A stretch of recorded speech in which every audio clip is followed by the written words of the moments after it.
Mari kita akan merenungkan firman Tuhan. Kita buka dalam Mazmur pasal yang pertama. Kita akan baca mulai ayat 3 saja ya, Saudara. Saya beberapa minggu yang lalu berkhotbah tentang bahagia. Orang yang berbahagia menurut Mazmur pasal 1 ayat 1 dan 2. Dan sekarang kita masuk pada ayat yang ketiga. Tapi tidak mengapa kita baca dari ayat pertama. Mazmur pasal 1 ayat 1 sampai 3. Berbahagialah orang yang tidak berjalan menurut nasihat orang fasik, yang tidak berdiri di jalan orang berdosa, dan yang tidak duduk dalam kumpulan pencemooh, tetapi yang kesukaannya ialah Taurat Tuhan, dan yang merenungkan Taurat itu siang dan malam. Ia seperti pohon yang ditanam di tepi aliran air, yang menghasilkan buahnya pada musimnya, dan yang tidak layu daunnya. Apa saja yang diperbuatnya berhasil. Puji Tuhan. Nah, saudara yang kekasih, orang-orang yang berbahagia adalah orang-orang yang menurut Mazmur tadi, yang melakukan firman Tuhan, yang tidak duduk dalam kumpulan pencemooh, tidak mengikuti nasihat orang fasik, ya. Dan inilah orang yang berbahagia. Sehingga di ayat yang ketiga dikatakan bahwa ia seperti pohon yang ditanam di tepi aliran air. Orang yang mengerti firman, yang merenungkan firman itu siang dan malam. Ia seperti pohon yang ditanam di tepi aliran air. Jadi, ketika kita telah mengerti firman Tuhan, kita telah mengerti adalah kita ini adalah seperti pohon. Pilihan ya. Kalau orang yang mau bertanam, ya mau menanam sesuatu, bibitnya itu dipilih. Kalau di sini tanam cingke, ya kan? Jadi ada bibitnya dan itu dipilih. Jadi kalau kita seperti pohon yang ditanam, itu kita setelah mengalami pemilihan dulu dari Tuhan. Yesus berkata bahwa bukan kamu yang memilih aku, tetapi aku yang memilih kamu. Nah, ini kita sadari ketika kita tahu firman Tuhan, maka kita tidak bermegah bahwa firman Tuhan itu kita lakukan karena saya, ya. Karena kemampuan saya. Tidak, Saudara. Tetapi kita hanya menerima firman itu dan kita melakukan itu sebagai anugerah Tuhan. Kalau kita melakukan kebenaran firman itu hanyalah kemurahan Tuhan. Yang kita alami sampai hari ini adalah karena cinta Tuhan yang besar dalam hidup kita. Kesadaran akan kehidupan kita adalah pilihan Tuhan. Kita itu seperti pohon yang ditanam di tepi aliran air. Kita dipilih oleh Tuhan, ditempatkan di satu tempat yang sangat baik. Tuhan yang memilihkan kita tempat di tepi aliran air. Dekat dengan sumber. Sumber kita itu siapa? Allah itu sendiri. Saudara yang kekasih, orang yang berada di tepi aliran air ini, pohon yang ditanam ini dapat merambatkan akar-akarnya dan menerima nutrisi-nutrisi yang terbaik. Ya. Ini kita syukuri karena kita adalah orang yang dipilih oleh Tuhan. Orang yang dipilih oleh Tuhan, yang ditempatkan di satu tempat yang telah disediakan oleh Tuhan itu luar biasa. Dan saudara yang kekasih, ketika kita sadar ini, kita tidak bermegah lagi. Oh, kita menjadi kuat, kita menjadi sehat karena kemampuan saya. Tetapi ini adalah pemberian dari Tuhan. Ini semua adalah kasih karunia Tuhan. Saudara yang kekasih, tetapi untuk dapat mencapai keberhasilan, ya, Ia seperti pohon yang ditanam di tepi aliran air yang menghasilkan buahnya pada musimnya dan yang tidak layu daunnya. Apa saja yang diperbuatnya berhasil. Untuk mencapai satu keberhasilan, untuk mencapai sesuatu yang kita inginkan, kita idam-idamkan, yang kita mimpi-mimpikan, apalagi yang kita doakan itu saudara, ada proses-proses yang harus kita lewati. Ya, kalau kita yang pertama tadi, kita sadari bahwa kita adalah pilihan Tuhan, itu sudah modal saudara yang kekasih. Kita sadar bahwa Tuhan memiliki rencana-rencana yang indah bagi kita, sehingga kita ditempatkan di tepi aliran air. Rencana Tuhan bagi kita, tentu Tuhan kita ini memiliki kemampuan-kemampuan, talenta-talenta yang telah diberikan oleh Tuhan. Sehingga atas inisiatif Allah sendiri ya saudara, ketika Dia memilih kita. Dan ketika kita sadar kehidupan kita ada di dalam tangan Tuhan, maka kita akan tetap terus menyerahkan semuanya kepada sumber itu. Kepada pribadi Allah sendiri yang telah memilih kehidupan kita. Kita memang bersyukur kepada Tuhan dan hanya patut bilang terima kasih kepada Tuhan. Tetapi yang terpenting adalah kita tetap tinggal dekat dengan Tuhan untuk kemudian menghirup nutrisi yang baik, untuk mengambil sari-sari makanan yang terbaik yang hanya ada di dalam kebenaran firman Tuhan. Kita bukan Tuhan taruh di aliran air, ya saudara.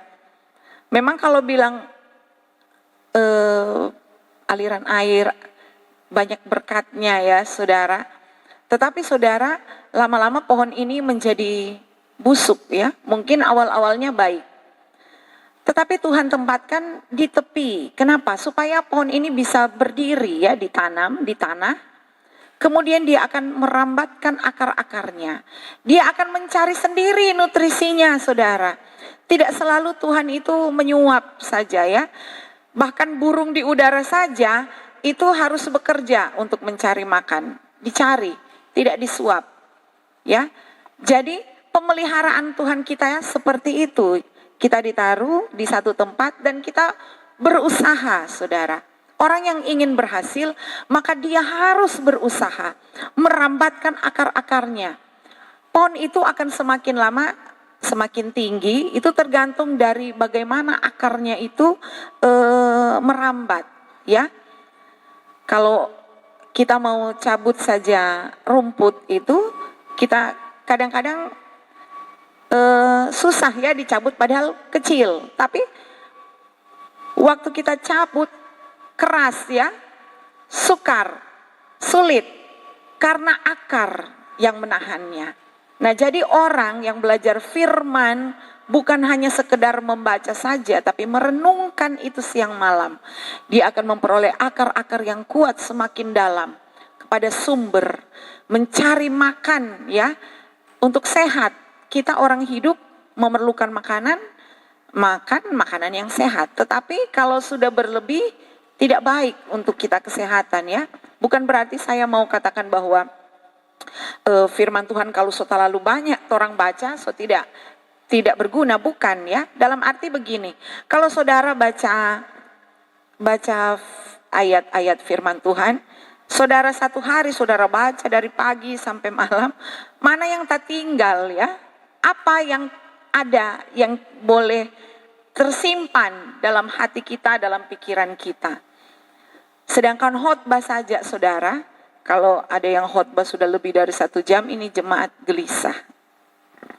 Dorang bilang, terang sunintal, terus sotek tahu itu apa yang dibilang-bilang ya. Kita punya otak, kita punya kemampuan yang terbatas untuk menyerap pengetahuan atau sesuatu yang perlu ya untuk kita, wawasan, menambah wawasan. Nah, itu ada porsinya, porsi masing-masing. Seperti orang makan.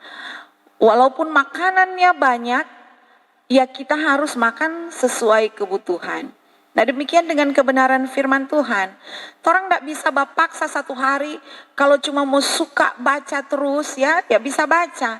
Tetapi yang kita serap itu bagaimana banyak ya. Seberapa banyak yang kita bisa serap, seberapa yang bisa kita tampung, saudara. Jadi yang lainnya kan menjadi mubasir, cuma baca kemudian lewat. Tapi kalau kita mempersiapkan waktu kita untuk diisi dengan firman Tuhan, seperti hari ini saudara berpuasa.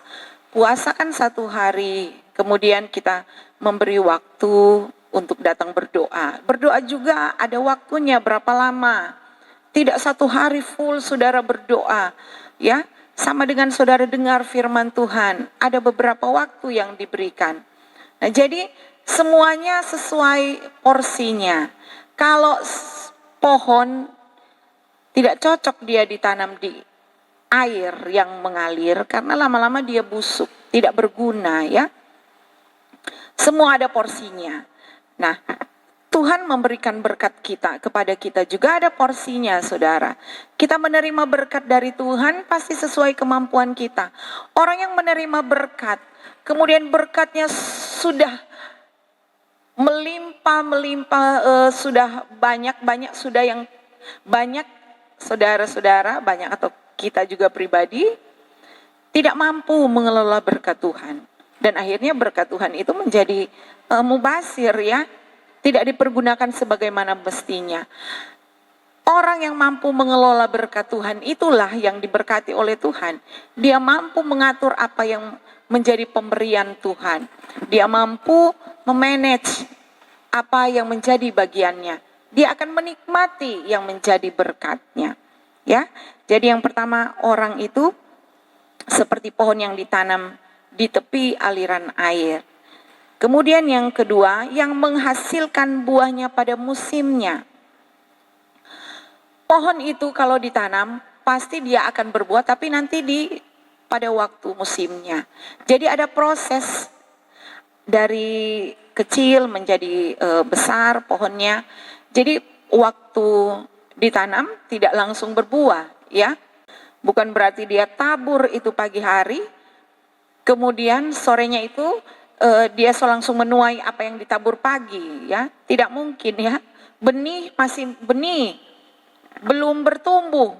Dia punya akar saja belum ada. Nah, jadi orang itu menghasilkan buah pada musimnya. Pohon itu yang telah ditanam di tepi aliran air, yang pertama dia memberi nutrisi dulu pada dirinya sendiri. Firman Tuhan akan ada dalam kehidupannya, tapi pada satu waktu nanti dia harus berbuah. Kalau tidak berbuah itu aneh, ya. Tidak nampak, tidak kelihatan bahwa orang ini telah hidup dalam kebenaran firman Tuhan. Orang ini tidak menerima berkat dari Tuhan, menyerap kebenaran firman Tuhan karena dia tidak berbuah. Orang yang bertobat, tidak langsung ketika dia bertobat langsung hidup sama seperti Yesus. Tidak, saudara. Dia memerlukan proses. Ada karakter-karakter yang berubah. Ada sifat-sifat yang berubah. Nah, yang terpenting adalah bahwa kita itu berbuah.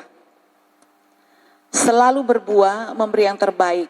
Jadi kalau buah berarti bukan yang kecut dan tawar. Karena itu tidak akan dinikmati.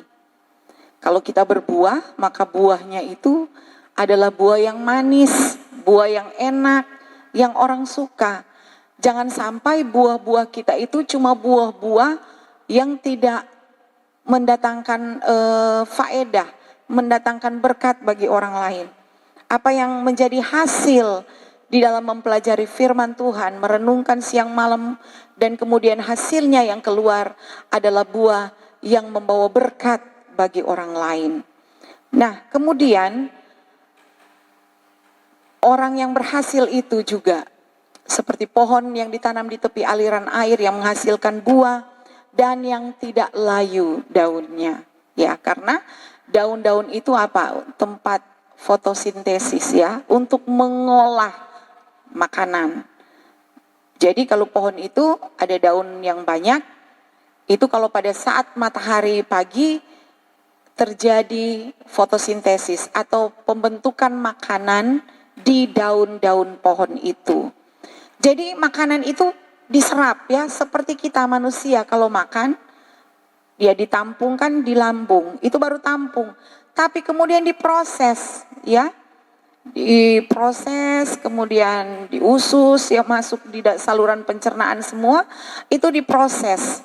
Dan kemudian sari-sarinya, sari-sari makanan itu yang masuk ke tubuh kita melalui aliran darah, memberi nutrisi dalam tubuh kita. Ada yang di otak, di organ-organ tubuh kita. Jadi pohon itu tidak layu daunnya. Kalau daunnya layu, berarti nantinya mati. Kenapa? Karena pohon itu tidak, dia mau menyerap makanan, tapi kalau tidak ada daunnya, tidak bisa menutrisi pohon itu, ya. Meskipun banyak makanan. Tapi ini satu paket ya, saudara. Ini satu paket. Kalau lingkungannya baik, tanahnya baik, dekat aliran air, dan tanahnya baik, maka dia akan menarik makanan. Nah, dalam pembentukan nanti kalau makanannya baik, bagus, pohonnya itu rimbun, ya. Pohonnya batangnya akan bagus, daun-daunnya akan bagus, maka hasilnya buahnya akan baik. Jadi ini satu paket ya saudara. Daun-daun akan gugur kalau pohon jati itu ada waktu di mana dia akan menggugurkan daunnya. Kenapa? Karena musim kering ya, musim kemarau. Jadi semakin sedikit dia mendapat air, supaya tidak banyak air yang akan dipakai, dia menggugurkan daun-daunnya yang lain. Jadi tetap tetap fotosintesis terjadi atau pembentukan makanan di pohon itu terjadi, tapi hanya dengan daun-daun yang terbatas ya, daun-daun yang lain itu digugurkan. Nah itu cara pohon itu memelihara hidupnya. Jadi kita pun akan mengalami waktu-waktu kering, waktu ada musim ya, ada musim panas, musim hujan. Ya kita di Indonesia ini cuma 2 musim. Kalau di bagian apa ini? Kalau di negara lain mereka 4 musim. Ya ada waktu untuk, bahkan pohon-pohon itu tidak ada daunnya sama sekali. Kalau musim dingin ya, musim salju, itu terlihat hanya pohon-pohonnya, carang-carangnya, bunganya itu gugur. Nah, itu adalah cara-cara pohon itu untuk mempertahankan diri. Nah, seperti kita menghadapi segala hal, kita perlu hikmat dari Tuhan. Hikmat itu hanya kita dapat dari Tuhan. Dan kita akan dapat bertahan dalam segala musim kalau kita tetap dekat dengan sumber kita, yaitu Allah itu sendiri. Maka dalam segala hal, dalam segala keadaan kita akan kuat. Dan kita akan mampu mengatasi semuanya. Orang yang mampu mengatasi keadaan dunia ini, keadaan sekelilingnya, keadaan pribadinya sendiri, ya, menaklukkan pikiran, ya seperti hari ini kita berpuasa. Nah kita ini berhasil. Orang yang berhasil itu adalah orang yang mampu mengatasi kesusahan, orang yang mengalami hal-hal itu yang orang yang berhasil itu orang yang melewati segala rintangan. Nah, pada saat dia berhasil itu, setelah lewat tantangan-tantangan itu, maka orang itu disebut berhasil. Nah, demikianlah kita dengan firman Tuhan ya, bahwa kita adalah orang-orang yang berbahagia. Orang yang berbahagia adalah orang yang hidup sesuai dengan firman Tuhan dan tinggal terus di dalam kebenaran firman itu. Maka kita akan menjadi orang yang berhasil, yang dapat menaklukkan segala tantangan hidup, rintangan hidup. Apa yang kita hasilkan? Ya, pribadi-pribadi yang kuat, karakter-karakter Kristus yang semakin muncul dalam hidup kita. Dan soal jasmani ya, berkat Tuhan itu melimpah, ya itu adalah hasil dari apa yang menjadi apa yang kita lakukan, dan ketika Tuhan memberikan berkat itu adalah hasil, ya, itu adalah upah yang kita dapat dan juga merupakan karunia dari Tuhan. Kita syukuri semuanya. Yang terpenting adalah kita tetap selalu di dalam Tuhan, dengar firman Tuhan, lakukan firman Tuhan, hidup di dalam kebenaran firman Tuhan. Demikian firman Tuhan pada sore hari.